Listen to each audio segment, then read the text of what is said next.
এখন আমি অন্নপূর্ণা সার্কিট ট্রেকে মানাং পর্যন্ত গাড়িতে এসেছি। মানাং থেকে হেঁটে এখন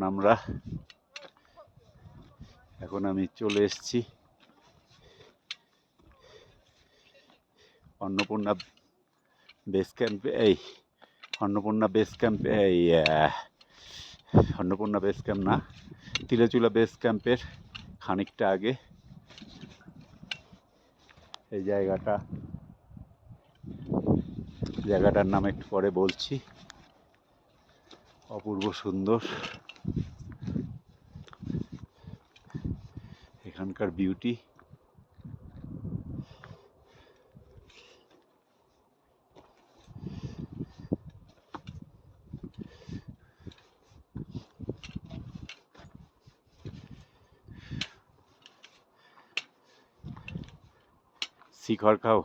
শিখরখা ক্রস করে, মানাং ক্রস করে, শিখরখা ক্রস করে এখন আমরা তিলেচুলা বেস ক্যাম্পের দিকে এগিয়ে যাচ্ছি।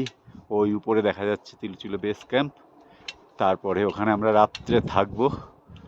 তারপরে ওখান থেকে কালকে সকালে যাব তিলেচুলা লেক।